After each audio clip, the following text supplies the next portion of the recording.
Again, thank you all very, very much for coming. I'm sorry again that we have to meet under these circumstances, but our community is pulling together. And we've got a very, very good team here. And directly, I'll bring out some folks and they'll start giving you the lowdown. But first, I'd like to ask Levi and Meneses to come forward. And where are you, Levi? And we'll pray together. Let's pray, folks. The author of James writes in James chapter 5, he says, "Patience and suffering. Be patient, therefore, until the coming of the Lord. See how the farmer waits for the precious fruit of the earth, being patient about it, until it receives the early and the late rains. You also be patient. Establish your hearts for the coming of the Lord, and do not grumble against one another." Father, I want to pray once again for patience. And right now, we desperately need some of these early rains that your Bible talks about. I want to pray for peace and hope for the families of the lost firefighters up in Washington from the accident yesterday. And Father, for protection and safety as our firefighters right now are working hard to fight against these flames. Father, we ask for rest. We're exhausted.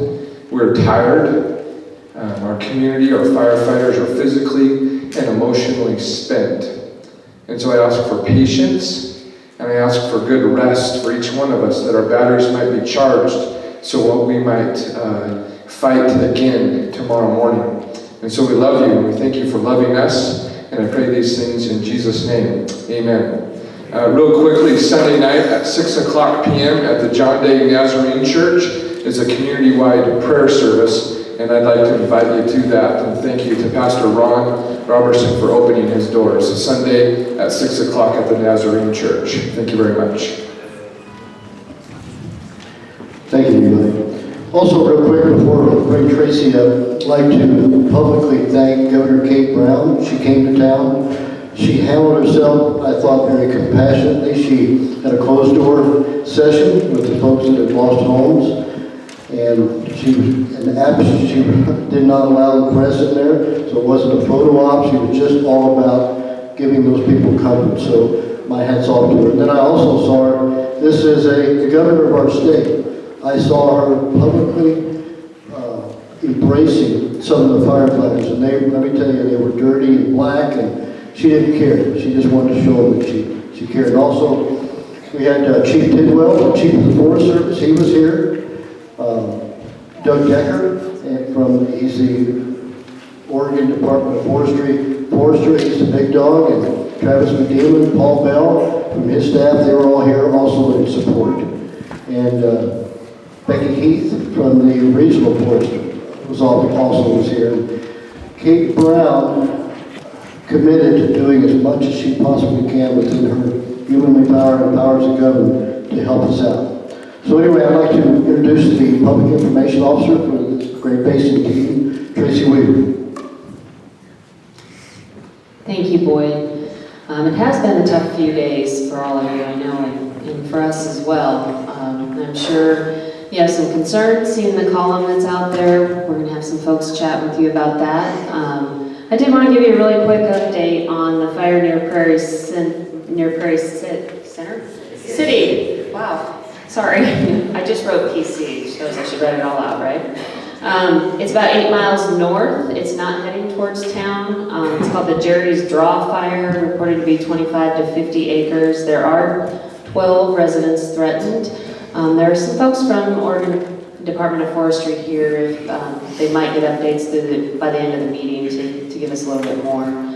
On our agenda today, we'll have an incident meteorologist, Amanda Grennan. She's going to give us an update on what we're facing with the weather. I'm sure you guys can tell it's getting hotter and drier, but she's got some interesting information for us. Then we'll hear from Great Basin Incident Management Team Incident Commander Beth Lund. We do not have an operations section chief today or our fire behavior analyst because they're out there managing the fire right now and dealing with that. Then we'll have the State Fire Marshal Red Team Incident Commander Jim Walker. And then from OTEC, we have Ned Ratterman. And from OTEC will be Laura Stokes, I'm sorry. And from ODOT, I'm not sure who's here. Jesse, is it? Paul Woodward. Paul Woodward, all right. And then we'll have some other folks around to answer questions after the meeting's over. We'll try to get you out of here in a timely fashion. So first off, I'd like to introduce Amanda Granning, and she can let us know what's going on with the weather. Hi, good evening, everyone. My name is Amanda. I'm an incident meteorologist. I'm actually based out of Minnesota, but this is my 5th year responding to wildfires out west, and actually my 2nd year here in the town of John Day. I was here exactly this time last year as well at the Belt Sisters fire, so it was nice to come back, unfortunately under the same circumstances. Just going to go through a little bit of the weather. People probably heard on the radio and those different outlets that today we're under a red flag warning. It continues through tomorrow. We are expecting some pretty strong winds again tomorrow, however not as strong as we saw last week. And I get a lot of questions about why are we seeing these strong winds, and hopefully I can give you a little bit of insight in about 4 or 5 minutes here, so bear with me. First of all, this is a satellite image taken about an hour ago. All of the green outlines are different wildfires across the region. I'm going to have you go ahead. There's us, the little green circle to the left, and then the smoke plume is what you're seeing on the visible satellite image there, pretty much pushing straight off to the east. So quite a few smoke plumes and fires out there, and this is one of them that you can see. All right, let's go ahead. All right, so we're missing one slide here. Okay. Oh, okay. All right, so a lot of people are used to seeing a weather map that's based at the surface. You're used to your highs and lows and your cold fronts and your warm fronts. However, a lot of times we like to talk about these upper level disturbances. No one really has any idea what that means. So my idea here is that the blue star is generally where we're at here. The green shaded areas is wind speed. So the darker the green, kind of the stronger the winds. And go ahead.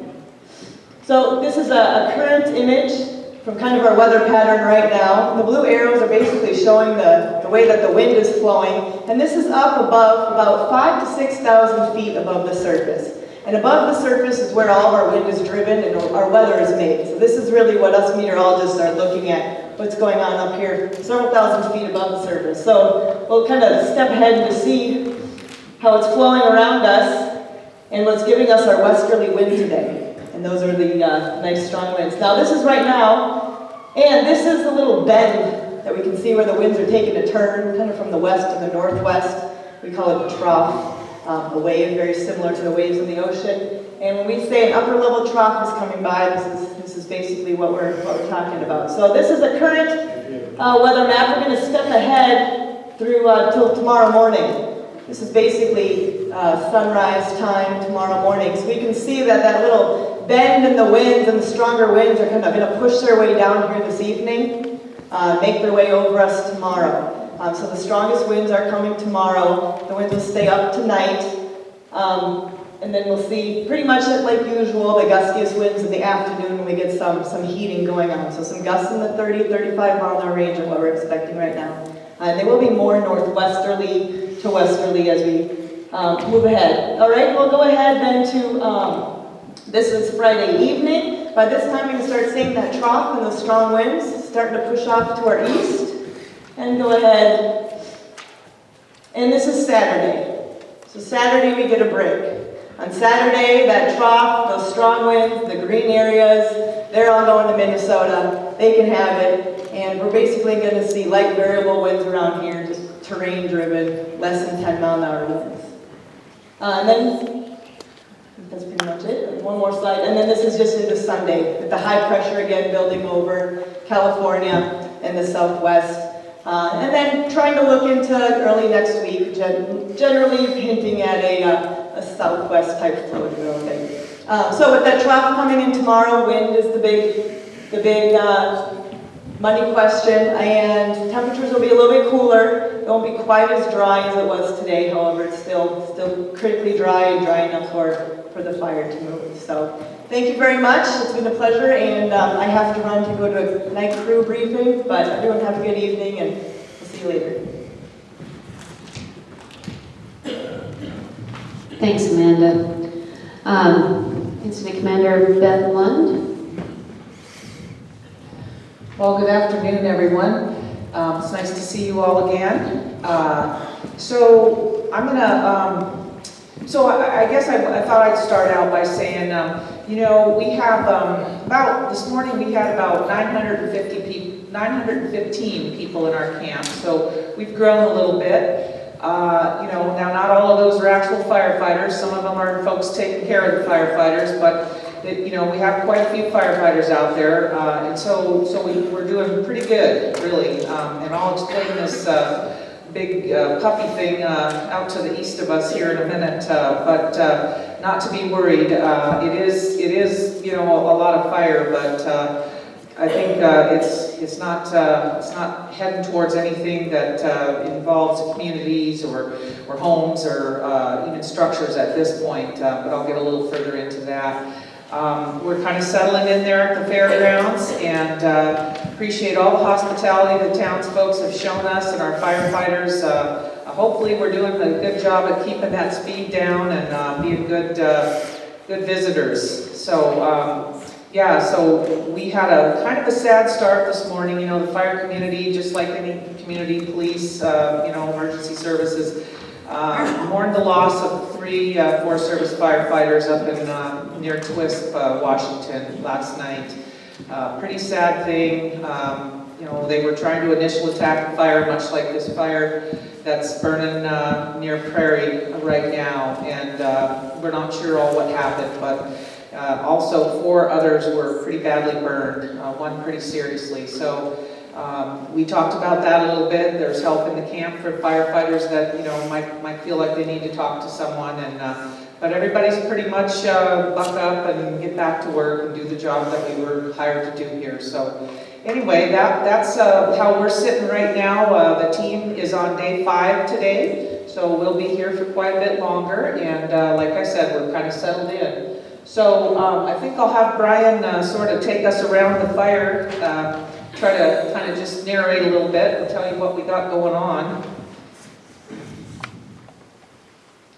Wow, the tip fell off my pointer. I think it still works though. So yeah, here's how it sits. You can see a couple of stick pins we put in here just for landmarks. I'm sure you guys know this a lot better. I probably need that. You can see we have a little containment there on the northwest corner, which is what our objective was, to try to get things secured around John Day and Canyon City. So that piece is looking like it's pretty much dead. Still got folks patrolling that. This Fall Mountain area was a big concern for a couple of days. This Vance Creek gave us a little problem. You can see when the terrain gets rough like that, you know, ups and downs, you know, it's kind of challenging because the wind channels through that stuff, but this all looks pretty good. It's kind of a lot of squigglies here. They tried to tie into roads and skid trails and whatever they could tie into to save them the digging the line, and then dug line and dozers and combination of everything. Now we've got people keeping a close eye on that, including the eyes in the sky. Here you can kind of see looking from Seneca back towards the fire.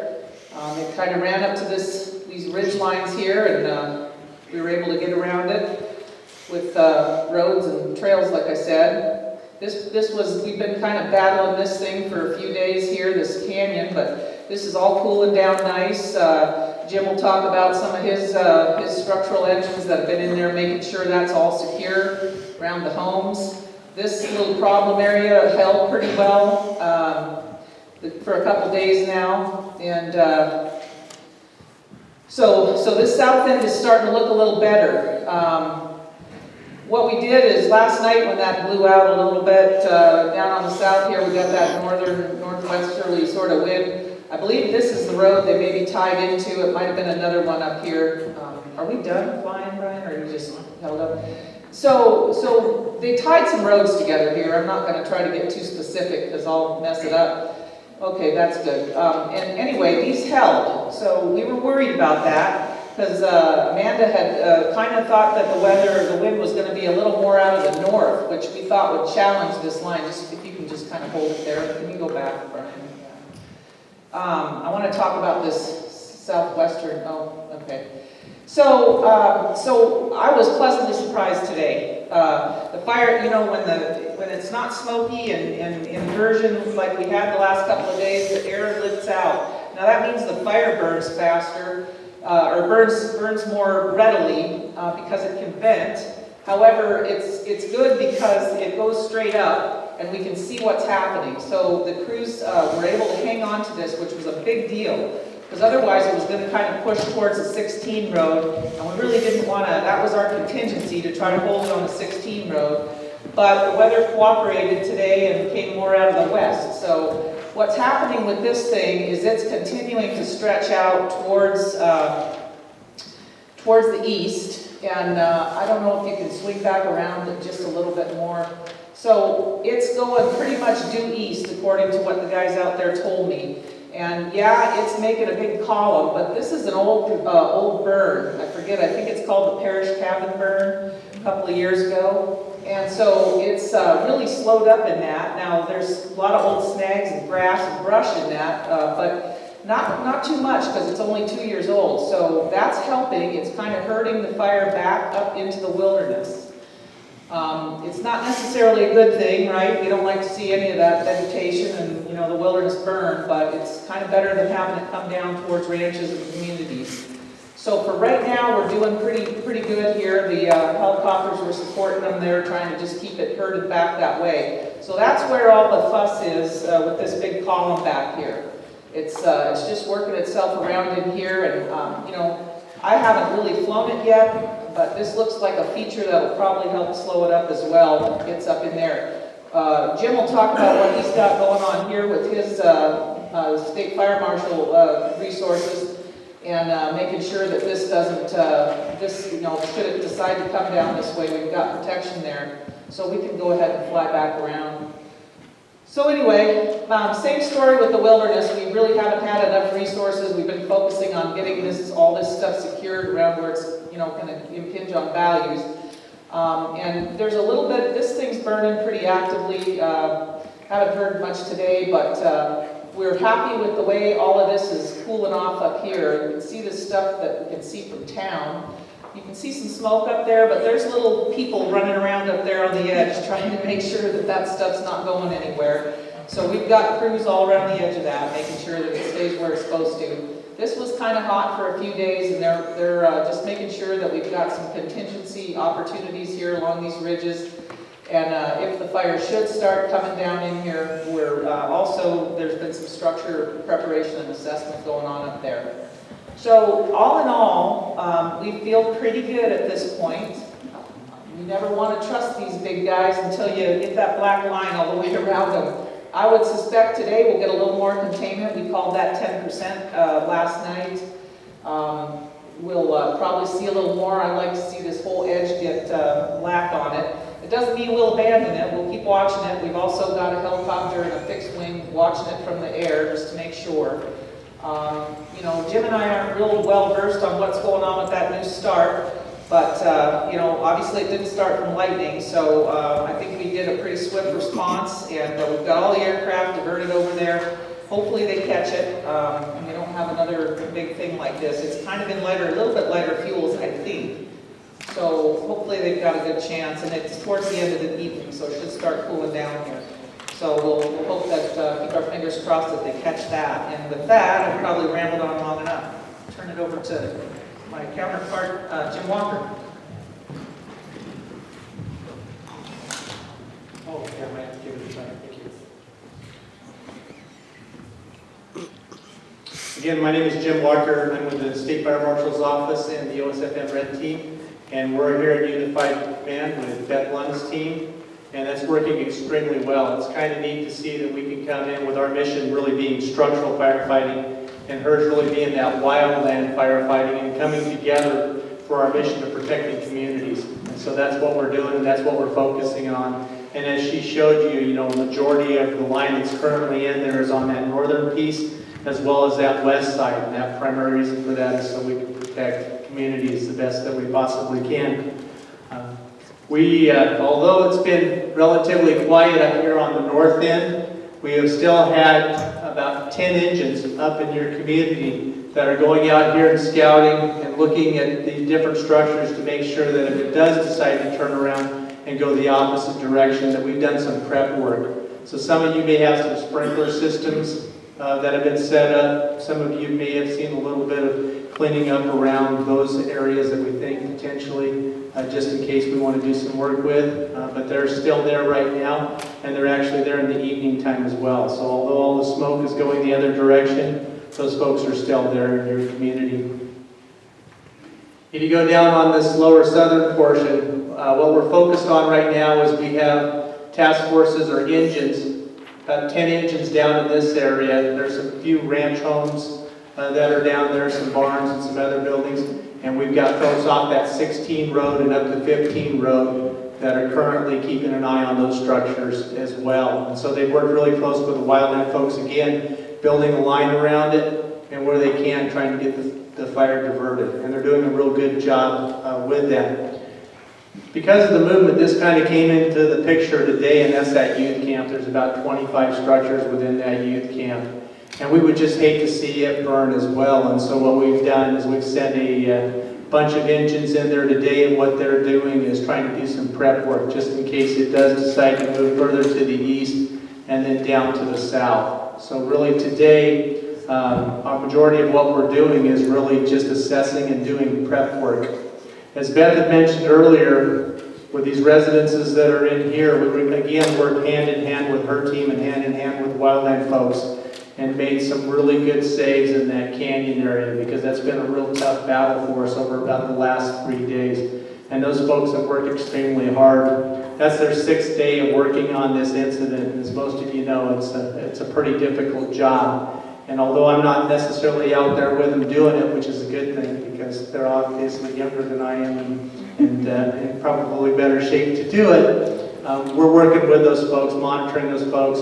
And like Beth said, we have people in camp that are cooking for them and helping them to be successful out there on the line. And I can tell you, I don't know whose idea it was to put thank you signs up around the fairgrounds on where those folks are at, but they're extremely appreciative. And they see those every day. And I can tell you what, anything that you put on a piece of paper and you put up there that says thank you, they're excited about it. Some of them got some socks, they're excited about it. The structural guys typically don't leave their home for more than 4 or 5 days. We usually come in, mitigate the threat, and then we go home. And so once we start to get in 6 days, 7 days, 8 days, they start to notice that their laundry's starting to get a little bit on the smelly side. So anyway, we do appreciate all the support that this community has given to them, and they appreciate that very much. Thank you. Thank you, Jim. It's the other little things that mean a lot too, like the 6-year-old girl, and I wish I had written her name down, who on her birthday had cupcakes baked to bring to fire camp, which, and if you said happy birthday to her, she just blushed and got embarrassed. She just wanted to give stuff to the firefighters, so I thought it was really sweet. It's a great community. Laura, can you come tell us what's happening with OTEC?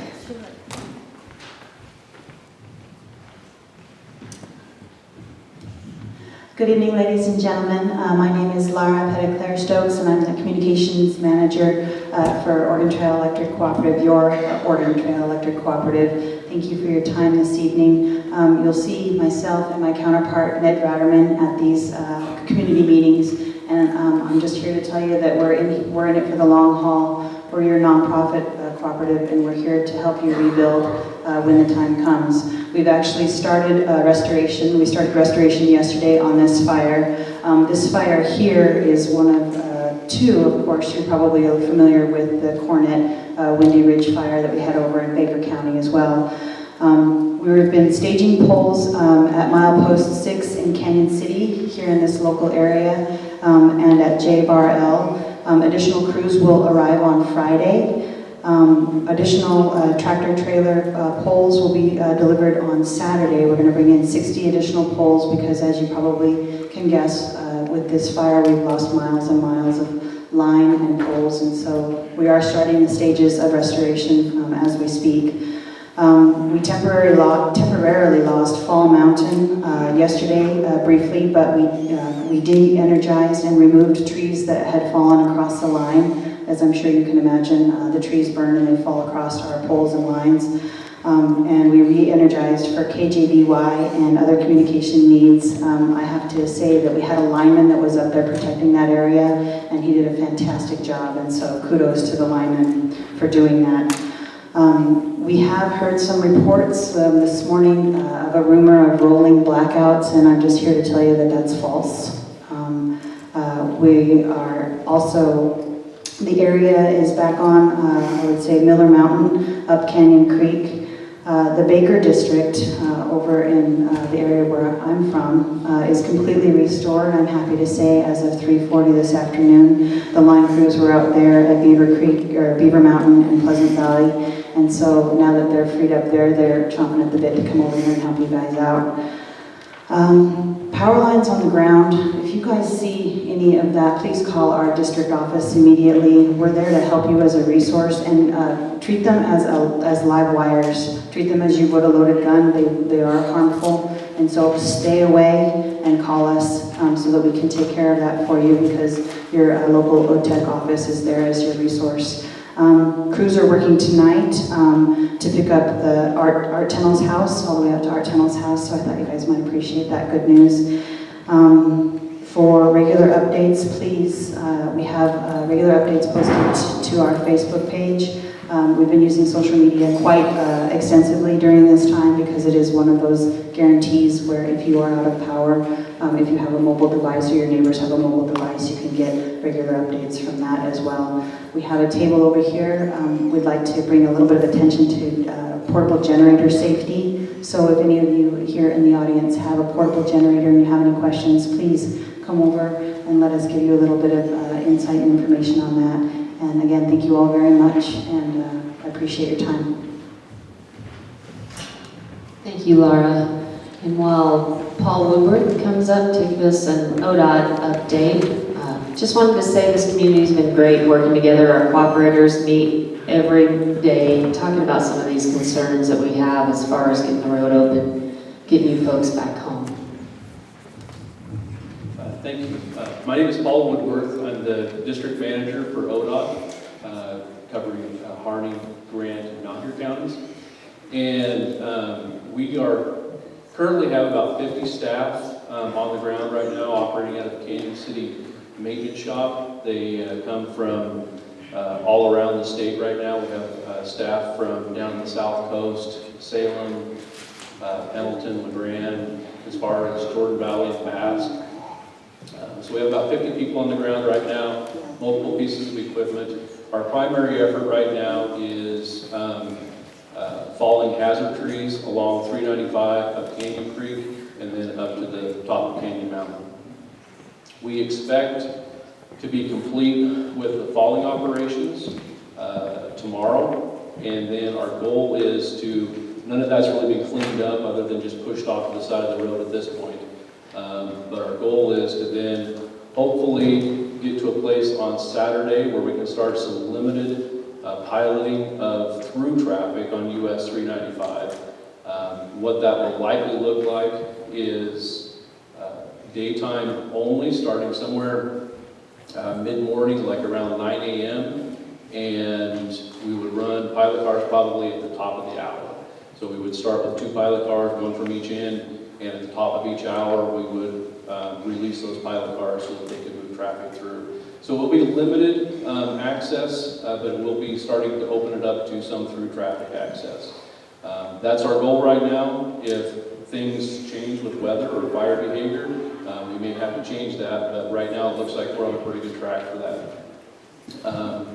When we start doing that, we'll also, what you'll see is the cleanup work on the hazard trees that have fallen. So you'll see brush removal and log decking operations going on up there. The other thing that you'll start to see probably mid next week is repair of all the guardrail and signs that have been damaged. So at this point, that's what our status is right now. Thank you, Paul. Well, we had next on our agenda Grant County Under Sheriff Todd, Todd McKinley, but he is headed to probably at the fire in Prairie City, dealing with helping evacuate the folks that are being evacuated with that. So we just put together a new map today. You have a sheet, if you picked up the handouts, that kind of lists the areas.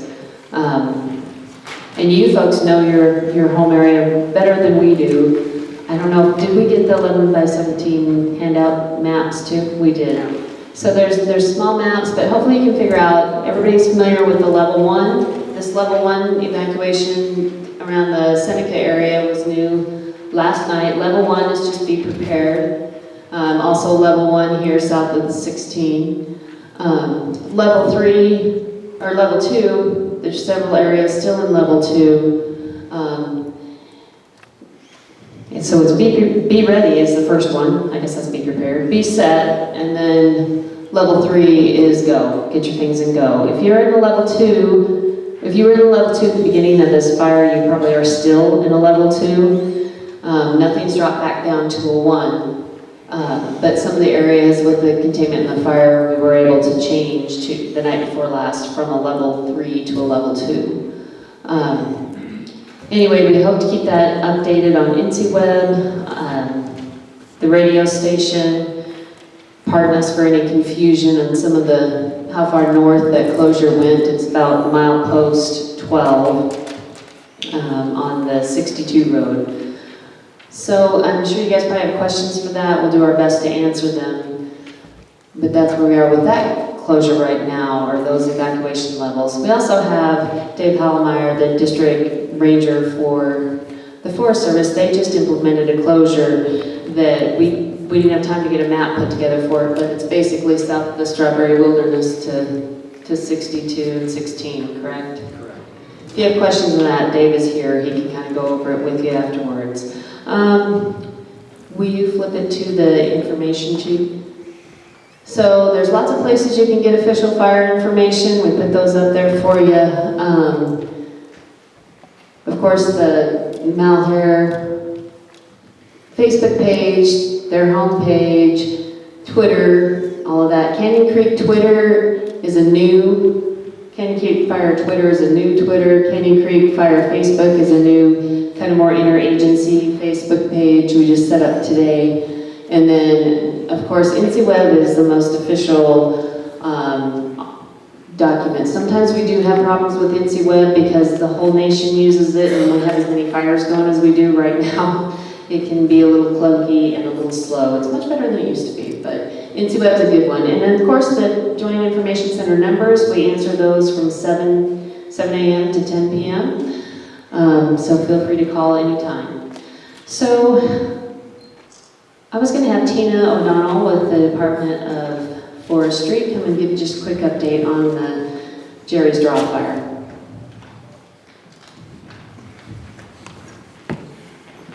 The Jerry's Draw fire is approximately 6 to 8 miles north of Prairie City. As you can imagine, we're just getting information in. I have gotten a couple of texts. One was 50 acres and the next one was 100 acres. So I would say, things move kind of quick, so they would go approximately 50 to 100 acres right now, with structures threatened. We basically already have resources that have come from our fire to go up and support that fire, but these resources were already established as what's called initial attack resources, and they were ready to go up and support another fire. We've also pulled some of our air support to go and support that fire as well, in order to make sure that that is not going to end up being a threat to the structures, and try to get it put out as quickly as possible. Hopefully we'll get more updates soon, but we'll let you know as they come in. We just don't have a lot right now. Thanks. Thank you, Tina. So there's several people around that are here to answer a few questions. We'll go through a question and answer time for about the next 15 minutes or so. Already mentioned we've got Dave Hallemeyer with the U.S. Forest Service. Tina, I don't know, did George show up, or are you Tina with Oregon Department of Forestry? We've got the command staff here that spoke. Lisa Stroop with the Red Cross. The Red Cross has offered some amazing support here. If you have questions for her, there's several Red Cross folks in the audience as well. And then Canyon City Chief Matt Turner is here as, I guess, acting fire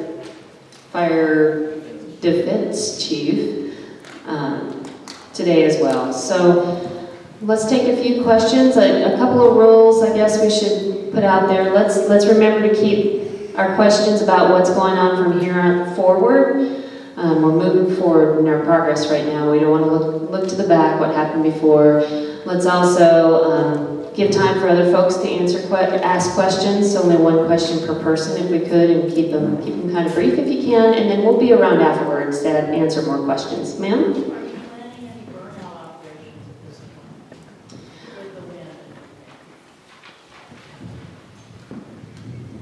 No, not anything major. Oh, I'm sorry. She asked if we were planning any burnout operations. No, not anything of any significance. Every now and then, if there's a big dip in the line and there's a little patch of green, like maybe a half acre or something, they'll just burn that off. Usually they do it in the evening or earlier in the day when the sun's not beating down on it, but not anything major. Going direct as we can. Has Laycock Creek and Nan's Rock been taken off level 2? I don't see it on the paper that you provided. So Laycock, we had a discussion about this today actually.